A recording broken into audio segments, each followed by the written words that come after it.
I got a question for y'all. Not to get in your business or nothing like that. But how many friends do you guys have? I mean, real true friends. You know, they say that as adults it's hard to make friends, but a lot of us, we were able to carry our friendships over from whether it's high school or college or whatever the case may be from when we were younger. So I was just curious, how many friends do you guys have? And how do you define a friend, a true friend? Now, if you were to ask me, I would say a friend is someone, of course, that you can trust, that you can count on, someone that you have a give and take relationship with, who you truly care about, and they truly care about you. I go over the definition because I know that the word friend and friendship is thrown around and thrown about very casually and very often without any type of real weight behind it. But when you can really find a true friend, a good friend, there's really nothing lightweight about it.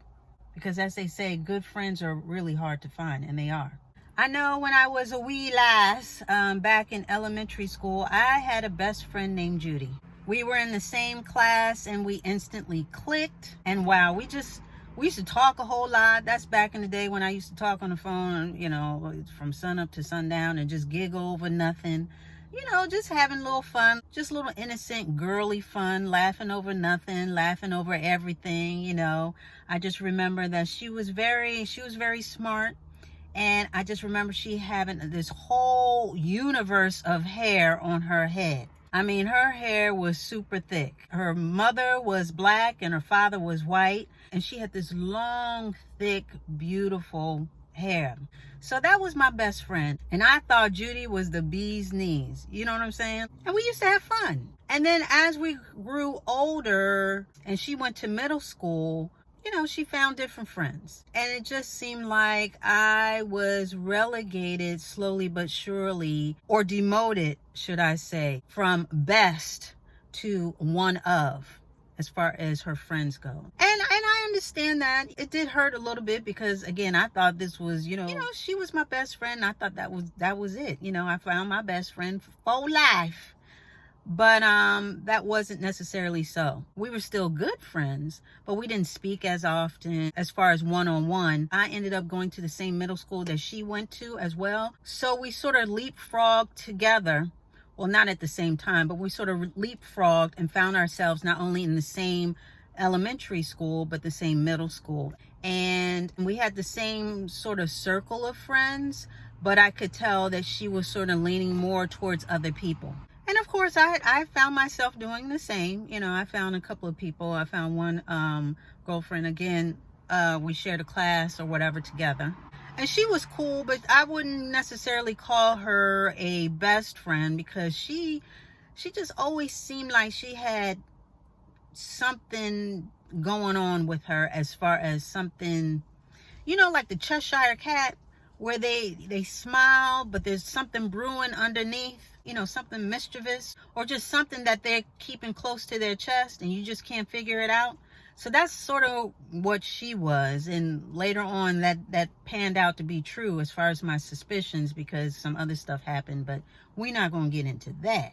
But yeah, and then later on in high school, I found another best friend. She was really cool. We clicked over music and our style was pretty much the same. Again, we laughed and joked about, you know, a lot of the same stuff. You know, we had stuff in common interests. So again, I thought this one was really going to last as well because we had so much. Our birthdays were in the same month.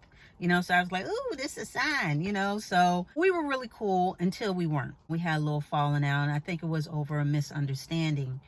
And just never found the footing back to each other. And that's okay. You know, people change, people grow, you know, misunderstandings happen. And I'm not going to say that basically that happening did not diminish what we had in our best friendship. You know, because I trusted her, we had things in common, you know, we could go anywhere, you know, so forth and so on. You know, it was a true friendship. But again, I think it broke down because of a misunderstanding that just never was able to be totally cleared up. So now me as an adult, I'm just always, well, just me overall. I don't really seek out crowds. I don't need to be around a whole lot of people. I don't need to always be in someone's company. So as an adult, I haven't really searched out, to find a new bestie, a BFF, or anything like that. I do have friends, but I don't hunger for like new friendships or anything like that. I'm okay with the small circle that I have. I have a small circle of friends. Now, when I say friends, I would include my sister in this because we have grown in our friendship, in our sisterhood, as well as friendship. And I do trust her, and we're able to talk more and more and appreciate each other more now that we're older. I also have a couple of friends from my old job, not where I am now, but my old job when I was in a different city and state. I still consider them to be friends because I do trust them. We speak now and again, whether it be through social media or anything like that, but I do consider them a friend because they were always good to me, and I believe the same, that I was good to them. So yeah, I don't necessarily seek out new friendships, but I was just curious. Like I said earlier, I know that as adults, it's harder for those who want to seek out friendships. It's kind of hard to find new friends because, as an adult, your life is totally different. You're not kikiing over small stuff. Well, most of us aren't. But our lives are different. Our worlds are much bigger, whether it be kids and college and managing a household and husband or a boyfriend and moving. You're not as stationary. And also, as an adult, a lot of people carry a lot more baggage because throughout life they've taken on more stuff and they've become a little more hardened and a little more guarded as far as their feelings and opening up to people. So it can be harder as an adult to make genuine friendships and meet people who are genuine. So yeah, I think that holds true for the most part, that it's harder to make friends as an adult than as a kid, because as a kid, for the most part, you don't have any guards up. Everybody's on the monkey bars, everybody's on the swings, and then everybody sort of feels out and finds those that they click with, who they connect with. They have time, because there's nothing else going on. You just waking up, eating, and going to school, and coming back home. There's not a lot of distraction as far as fostering friendships, and plus there's not a lot of demands on the friendships either. As a kid, you just want to have fun. You just want to know who's telling the jokes, who can do flips, who's cute, and all this other stuff. Then as you get older, high school, then the parameters and the expectations are a little more rigid or a little more exact.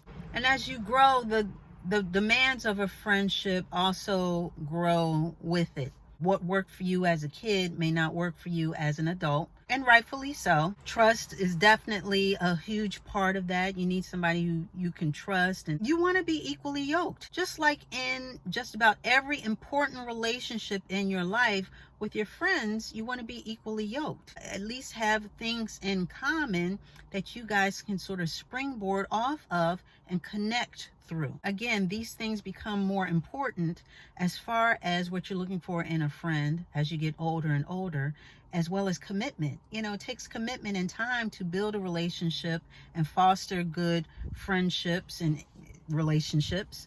And again, people's time as you get older becomes more valuable and more scarce. So yeah, I would answer the question, if I were ever asked whether it's harder to build friendships as an adult, I would say yes, depending on what you're looking for. And we all need somebody. Nobody's an island. We all need someone to talk to. So even if you have just one person that you can talk to, that you can bounce things off of, I think you're doing pretty good. Again, some people, they like to be around a whole group of people. They like a whole convention of friends, and I'm not of that ilk. I'm pretty cool with one or two here and there. And I will say that I overall gravitate more towards the guys than the girls. I've always been like that. Most of my best friends have been girls. I've had a couple of guys that were best friends as well, but I always gravitated towards the guys as far as friendships, because they seem to have less baggage and they seem to just not care. Meaning they don't care about the little stuff. They're not petty. You know, they fall down, they bump their knee, you know, they get right back up. There's not a whole bunch of drama and all this other stuff. And I'm just using that as a metaphor. But as far as being friends with guys, I always found it easier than with girls. I don't know. Am I the only female out there that seems to think that way? Plus, I guess also, being that I was a tomboy, I liked a lot of boy stuff. You know, I liked the little electronic football game, you know, the head-to-head football game. That's going way back. I liked Matchbox cars. I liked my dolls. Always liked my dolls. I still like dolls. But, you know, I liked the Matchbox cars. I used to get in the dirt with the boys in my neighborhood and just dig up stuff. I liked sports. I loved boxing, and I loved watching sports and wrestling and all that stuff. I was pretty eclectic in my interests, and I could cross borders both from the female side to the male side. I liked a whole bunch of stuff, and just seemed like guys were just cool. You know, guys were just cool to be around, and they're pretty funny, I must say. So with that being said, I do appreciate a good friend. I do appreciate people who can really give back what you give to them.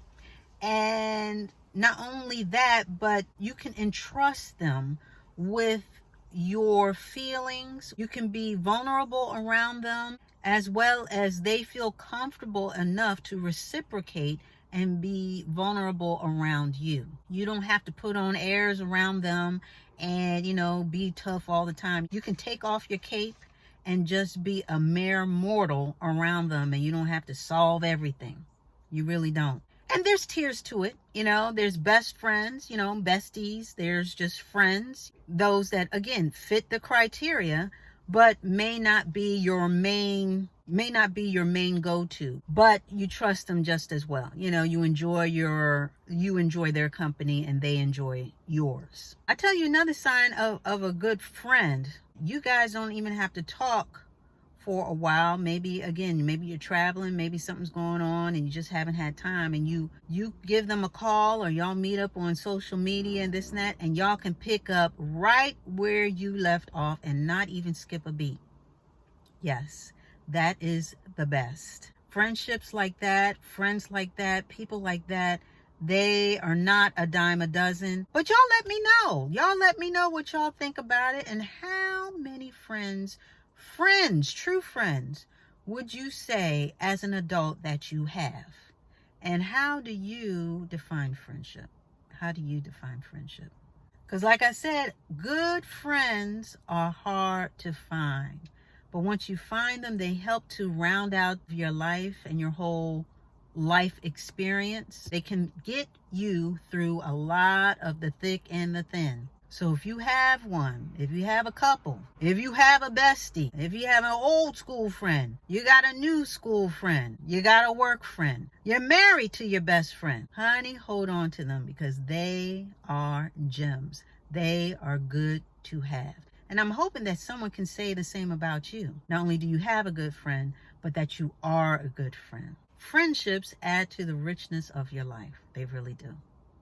And with that, we are going to put a button on it.